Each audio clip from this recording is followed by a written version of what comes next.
দেখুন, মেসিকে নিয়ে যুব ভারতী ক্রীড়াঙ্গনে যেটা হলো সেটা দুর্ভাগ্যজনক, লজ্জাজনক এবং অত্যন্ত কুরুচিকর। কিছু লোকের হ্যাংলামির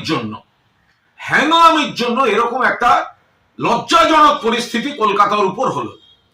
কেন মেসি যখন মাঠে ঘুরছেন, এত মানুষ তারা কত শখ করে খেলার, তো মূল কথা ছিল না মেসিকে দেখতে যাচ্ছে, মেসি আসছেন, স্বপ্নের নায়ক, মেসিকে দেখতে যাচ্ছেন। তো মাঠের মধ্যে যখন মেসি ঘুরছেন, তো বাকিরা মেসিকে একটু সামলে শুধু শুধু তার নিজস্ব দেহরক্ষী দিয়ে একটু ভিড় থেকে আগে মানুষের দিকে তাকিয়ে হাত নাড়তেন। তারা যারা এই এত দামি টিকিট কেটে দেখতে এসছেন তারা দু চোখ ভরে দেখতেন।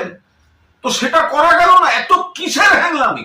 এই কয়েকজনের যে আধিক্যতা দেখছি, এটা কিসের? এটা মেসি দেখা না নিজেকে জাহির করা? এটা কি হ্যাংলামি হলো? ফলে দূরে যারা বসলেন, যারা গ্যালারিতে টাকা দিয়ে গেছেন, ওই ভিড়ের মধ্যে দেখতে পাচ্ছেন না। কোনো পরিকল্পনার মা বাবা নেই। এই আয়োজক এটা হচ্ছেটা কি? শুধু টাকা, শুধু ব্যবসা। আর যে ক্রীড়া প্রেমীরা পুরো যুব ভারতী ভরিয়ে, অনেক বড় ডার্বিতেও এত লোক হয় না। সে মানুষগুলো কিন্তু সকালে গেছে শুধুমাত্র মেসিকে দেখবে বলে। মনে রাখবেন 2011 খেলা হয়েছিল, মেসি খেলেছিল আর্জেন্টিনা ভেনেজুয়েলা।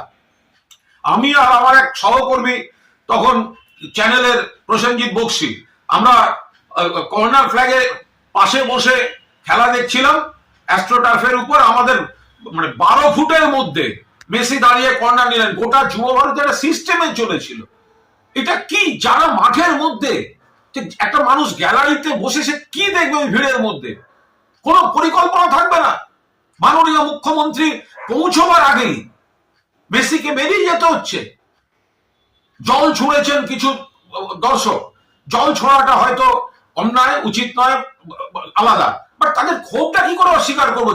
যে মানুষটা এত দামি টিকিট কেটে সকালবেলা নীল সাদা জামা পরে মেসিকে দেখবেন বলে গেছেন, তিনি যদি দেখেন ওই দূরে ওই একটা জটলা শুধু ঘুরে বেড়াচ্ছে, এই হ্যাংলা গুলো কারা? এই আয়োজকটা কে?